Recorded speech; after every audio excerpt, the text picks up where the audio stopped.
Le Paris Saint-Germain s'est imposé 3 buts à 0 en Ligue des Champions face à l'AC Milan. Salut à tous les gars, c'est Asial. Aujourd'hui, on se retrouve pour une nouvelle vidéo. Je pense que vous l'entendez. À ma façon de parler, j'ai le big smile. Victoire 3-0 du PSG. On va débriefer ce match comme d'habitude. Il y a pas mal de choses à dire et à voir. Honnêtement, je suis obligé de commencer par ça. Mais Warren Zaïre-Emery. Non mais honnêtement, mais qui est ce mec? Qui est ce mec? Mais Warren Zaïre-Emery, 17 ans, je rappelle 17 ans, mais le gars sur ce match m'a procuré des émotions de fou, mais mettons-le directement en équipe de France. Non bon, je me calme, peut-être j'abuse un peu, mais bref, match accompli, match réussi, il y a quand même des choses à redire. Attention, là je suis content, je suis joyeux, c'est l'euphorie de la victoire, 3-0, voilà, l'AC Milan a posé la manette et tout, mais malgré tout, il y a des choses à redire. Je suis pas pleinement satisfait. Il y a des choses qui m'ont un petit peu déplu. Je vais pas non plus faire le mec aigri parce qu'il y a la victoire 3-0 et que c'était important. Parce que si tu gagnais pas ce match, tu pouvais très vite te retrouver dans une situation très compliquée pour la qualif. Là, tu te remets dans le droit chemin, surtout qu'on verra vite fait en fin de débrief le classement et tout. Dortmund a battu Newcastle à Newcastle. Alors celle-là, franchement, je m'y attendais pas. Dortmund qui était dernier du groupe, qui se faisait entre guillemets traîner par tout le monde, même s'ils ont réussi à faire un match nul contre l'AC Milan, a été battre Newcastle à Newcastle. Donc ça redonne un petit peu les cartes du groupe. Bref, on verra ça. Avant que la vidéo commence, avant qu'on rentre dans le vif du sujet du débrief, voilà, n'hésitez pas à liker, commenter, partager, vous abonner. Ça fait toujours plaisir. Activer la petite cloche, tout ça, ça aide énormément pour le développement de la chaîne et je remercie énormément ceux qui le font. On a pas mal de choses à dire. Comme d'habitude, on va revoir les images et tout. Commençons quand même par la compo. Fait intéressant, bon comme d'habitude on affiche un 4-3-3, vous commencez à comprendre, vous savez, finalement c'est comme ce que Luis Enrique met en place depuis qu'il est au PSG, c'était un 4-4-2 avec Vitinha côté gauche, là où c'est bien mieux que la compo qu'on a utilisée face à Newcastle, c'est que là tu as au moins Vitinha qui a ce côté contrôle, voilà, moi Vitinha dans ce rôle là, dites-moi, mais il me fait quand même beaucoup penser à Bernardo Silva et Grealish. En vrai, dans l'idée, regardez un petit peu l'année dernière le City, parce que bon, depuis le début de saison, là, c'est plus Doku à City, par exemple. Mais Bernardo Silva et Grealish, en vrai, c'est des ailiers de contrôle. C'est pas des ailiers comme Dembélé, comme Mbappé, comme Leao, etc. C'est des ailiers très de contrôle. Pour garder la balle, des fois, ils peuvent te faire des petites différences. Pour combiner, etc. Même qui dans le pressing pour les retours défensifs n'hésitent pas à venir, qui peuvent aussi décrocher, se déplacer pour demander le ballon et toujours créer un surnombre, et ben Vitinha me fait penser à ça. Et c'est là où il est très important, c'est qu'avec le ballon, il va pouvoir demander sur son côté gauche comme Dembélé de l'autre côté, mais lui a ce truc de milieu de terrain de un peu plus la garder, moins être directement dans le 1 contre 1, je veux éliminer, je veux aller au but et tout, des fois un petit peu plus poser de jeu, pouvoir sortir d'un pressing, etc. C'est là où c'est plus intéressant, et puis bah sans ballon, il défend bien mieux parce que de base, Vitinha, je vous le rappelle, il a été formé en tant que numéro 6. Même si sa qualité défensive n'est pas sa qualité principale, ça reste quand même un milieu de terrain qui a été qui sait défendre, quoi. Ça reste un mec qui sait défendre plus que quand tu mets un Kolo Muani ou quand tu mets un Mbappé, etc. Donc c'est bien mieux sur ce point de vue là. Sinon après le reste c'était du classico-classique, rien qui n'a changé. Kolo Muani choisi à Gonzalo Ramos devant, je pense que c'était plutôt logique parce que j'ai dans l'idée, ça c'est que moi, je sais pas si c'était vraiment ce qui était prévu, mais moi j'ai dans l'idée que Luis Enrique s'attendait à ce que Milan, en termes de pressing, un peu comme Newcastle, allait savoir presser le PSG. Et c'est pour ça que je pense que avoir Kolo Muani était plus intéressant pour au cas où la prise de profondeur, Kolo Muani va bien plus vite qu'à Gonzalo Ramos. Moi je pense que c'est pour ça qu'il a été préféré. Après c'est peut-être juste par son statut, je n'en sais rien. Bref, avant de parler du premier but d'Mbappé, très important, qui arrive à la 32e minute de jeu. Les 30 premières minutes ont quand même été compliquées. Et c'est ça le point noir un petit peu que j'ai envie de parler dans ce débrief, c'est que globalement, la deuxième mi-temps, j'ai rien à redire. La deuxième mi-temps du PSG a été très bonne. Le PSG a su assommer l'AC Milan, il y a eu ce but refusé de Dembélé, etc. Mais globalement, le PSG a largement dominé cette équipe de l'AC Milan en deuxième mi-temps. Et même, moi, si je dois être honnête, hein, le PSG livre une bonne deuxième mi-temps. Globalement, c'est un bon match du PSG. C'est un match solide, un match Ligue des Champions sérieux. Mais c'est pas non plus un match extraordinaire du PSG. Et moi, je trouve...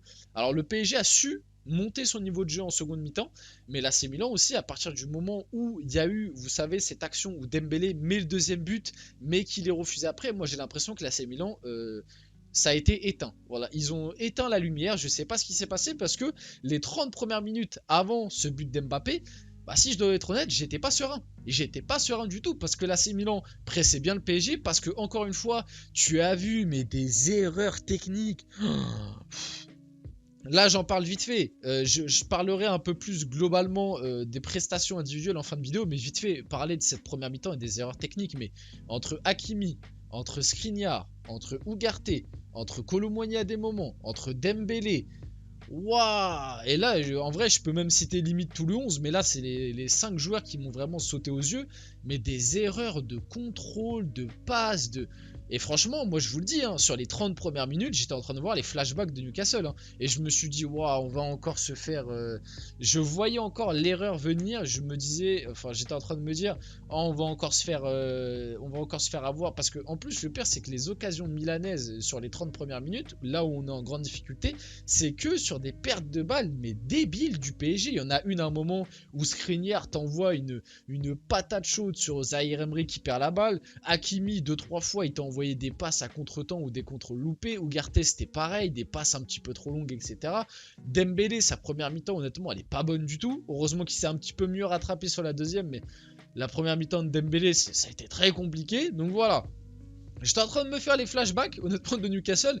Heureusement, la lumière du coup de ce premier but est venue de ces deux hommes, de Zaïre Emery qui a été élu homme du match et qui pour moi, je l'ai dit en début de débrief, mais la prestation qu'il livre à 17 ans, mais il a mangé, et c'est pas peu de le dire, à lui tout seul ce soir, et bien aidé par Vitinha. Ugarte, on va en reparler.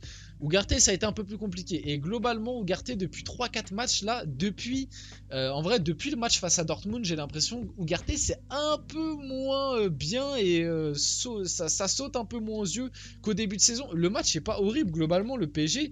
Il n'y a aucun joueur du PSG dans le 11 titulaire, même dans les rentrées d'ailleurs. Les rentrées ont été bonnes, étaient très bonnes. Gonzalo Ramos, Lee Kangin, Fabian Ruiz, bon, Mukiele, le pauvre, il a joué 30 secondes, mais les 3 autres rentrées ont été bonnes. Globalement, c'est dur de dire un joueur du PSG a fait un mauvais match, mais il y a eu des matchs un peu moins bons que d'autres, et notamment Ugarte, Dembélé, même Skriniar.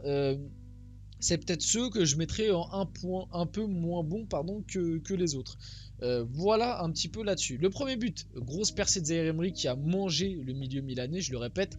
Passe pour Mbappé, Mbappé qui va fixer Tomori, qui va faire sa spéciale. Il fait mine d'enrouler et au dernier moment, il croise, il la frappe premier poteau. La spéciale Kylian, et je le dis parce que je ne l'ai pas dit depuis le début du débrief, mais Mbappé a été très bon. Et pas que avec le ballon, pas que dans ses efforts offensifs, pas que dans sa prise d'initiative individuelle, pas que dans les dribbles et tout. C'est que même dans le placement, dans le fait de se replacer, dans certains petits efforts défensifs. Alors bon, c'est pas Cavani, hein. Je vous dis pas qu'il a parcouru tout le terrain, qu'il a fait un pressing monstre et tout. Mais ce soir, j'ai vu un Mbappé qui à des moments est venu se replacer, a bouché des angles de passe. Voilà, il a coupé des lignes de passe, pardon, plutôt, c'est plus approprié. Il a fait les petits pas d'ajustement à des moments que des fois en Ligue 1, il ne fait pas. Et c'est un peu triste qu'il ne le fasse pas tout le temps parce que ça devrait être ça qu'on exige d'un joueur de haut niveau. Mais bref, au moins ce soir Mbappé a été au niveau. Il a très peu loupé de choses. Il a été très décisif parce que sans ce premier but là qui sort un peu la tête de l'eau du PSG, on aurait pu vivre un match plus compliqué. Même en deuxième mi-temps, il touche le poteau. À un moment, il a un face-à-face avec Maignan où il peut mieux faire, mais qui a arrêté malheureusement. Mais le contrat est rempli. Voilà, moi, avoir un Mbappé de ce niveau-là, ça me suffit largement. Tu peux pas non plus tout lui remettre sur le dos. Et ce soir, Mbappé, il a fait le boulot. Il a fait le café. Voilà, il te met le but le plus important, le premier d'un match qui ouvre le score. C'est toujours le plus dur à mettre.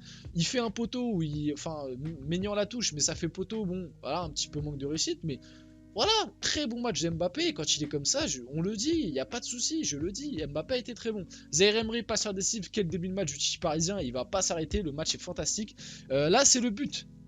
Donc là, on est juste après la mi-temps, 48e minute de jeu, et à partir de ce moment-là, Milan n'a plus existé. Donc il y a ce coup d'épaule, là, vous le voyez, de Ugarte. Moi, je vais pas vous mentir qu'à vitesse réelle, au début, quand j'ai vu l'action, je me suis dit, mais il n'y a rien du tout. Je me suis dit, mais il n'y a rien du tout, c'est juste un duel épaule contre épaule. Hop, ça part dans la profondeur. Dembélé qui va défier, c'est dommage en plus. Parce que du coup, ça aurait pu être le premier but de Dembélé, ça aurait pu le débloquer, lui donner de la confiance et tout. Malheureusement, il est refusé, même si on va voir qu'il va être décisif sur le deuxième but parisien de Kolo Muani. Mais ouais, au final, en revoyant l'action, c'est vrai que, bon... C'est pas... Franchement, en PL, je pense que ça siffle pas. Je vous dis la vérité, je pense en PL, ça siffle pas. Parce que Ugarte, ok, il arrive, il joue pas trop le ballon, mais ça reste un duel épaule contre épaule.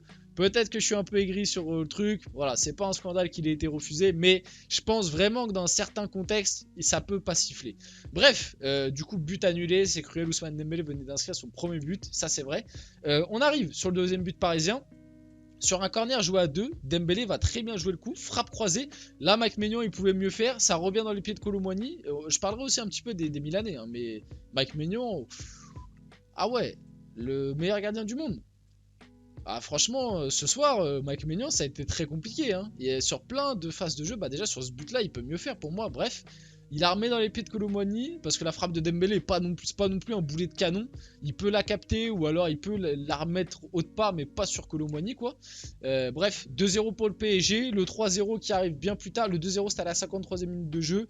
En deuxième mi-temps, Paris a été tranquille. Honnêtement, moi je vous dis, en deuxième mi-temps, j'étais pas du tout inquiet. Et pourtant, Milan, à des moments, s'est créé quelques petites situations. T'as eu Leao qui a mis 2-3 axels, mais globalement, Donnarumma n'a pas été inquiet. Moi, j'ai jamais vraiment trop tremblé. Là où en première mi-temps, je claquais un petit peu plus des genoux.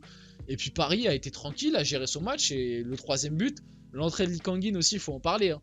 L'entrée de Lee Kang-in, waouh, Théo Hernandez, il va en faire des cauchemars, je pense. Parce que Lee Kang-in, il te fait une entrée. Dembélé, attention, hein. Dembélé, attention, parce que là, Lee Kang-in, depuis qu'il est revenu, il marque énormément de points, je trouve. Hein. Parce que là, on le retrouve. C'est lui qui la donne à Zaïre Emery. Zaïre Emery, il va te faire un contrôle orienté. Oh là là, mon dieu, mais le match de Zaïre Emery, c'est atroce. C'est atroce ce qu'il leur a fait. Contrôle orienté, il accèle, il va la donner. Là, Gonzalo Ramos, très intelligent, va la laisser passer. Je sais pas si c'est fait exprès ou pas. Enfin, je sais que c'est fait exprès de la laisser passer, mais je sais pas s'il avait vu vraiment Lee Kang-in et tout derrière lui. J'imagine quand même, sinon il l'aurait reprise. Et Lee Kang-in tout seul va venir ajuster Mike Maignan. 3-0 pour le PSG. Premier but sous les couleurs du PSG, pardon, pour Lee Kang-in.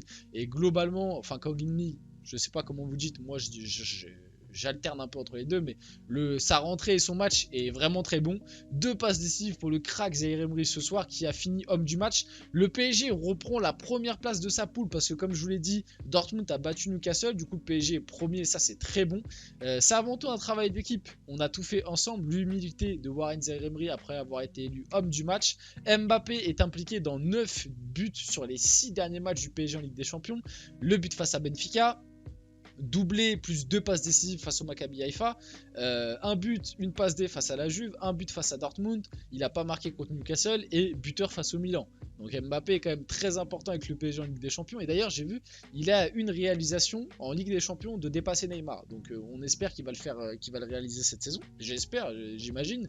Zaïre Emery a été élu homme du match de ce PSG Milan. Assez fou qu'il ait fait ça du haut de ses 17 ans, ça c'est clair, et ouais, il a bouffé le milieu du Milan, c'est incroyable. Respect à Zaïre Emery, homme du match, voilà, on va lui laisser du temps. Mais selon vous, combien de temps avant que Didier Deschamps fasse appel à Zaïre Emery en équipe de France? Moi, je vous l'ai fait mon petit prono. Vous vous en rappelez si vous regardez toutes mes vidéos. J'ai fait mon petit prono là dans la dernière vidéo Actu PSG. J'ai dit, je pense qu'il sera convoqué pour l'Euro 2024. Il sera pas titulaire, mais je pense qu'il sera dans le groupe pour l'Euro 2024 et il le mérite amplement. On arrive sur la fin de cette vidéo. Vite fait, oui, c'est bien la fin. Vite fait, parler un peu des prestats individuels. Côté PSG, les tops, les flops, je vais pas en mettre parce que je trouve c'est un peu dur, même si, comme je vous l'ai dit, Ugarte Dembélé, même Skriniar, je trouve ça a été un petit peu plus compliqué que les autres. Les tops, Zaïre Emery, homme du match, rien à dire. Mbappé a été très bon. Marquinhos a aussi été très solide derrière. Et en dernier, je mettrai... Je pense que ça va le faire niveau top. Après, le reste, c'est des bons matchs, mais c'est pas des tops non plus. Et les flops, je vous l'ai dit, bon, il n'y en a pas vraiment, mais... Ugarte, Dembélé, Skriniar peut-être. Et côté AC Milan, vite fait, très déçu. Hein. Moi très déçu. Leao très déçu. Mike Maignan très déçu. Théo Hernandez très déçu. Giroud on l'a pas vu. Ah voilà, côté Milan ça a été assez compliqué. Bref, on arrive sur la fin de cette vidéo et de ce débrief. J'espère qu'il vous a plu. Si c'est le cas, n'hésitez pas à liker, commenter, partager, vous abonner. C'était Asia et on se retrouve très rapidement pour une prochaine vidéo.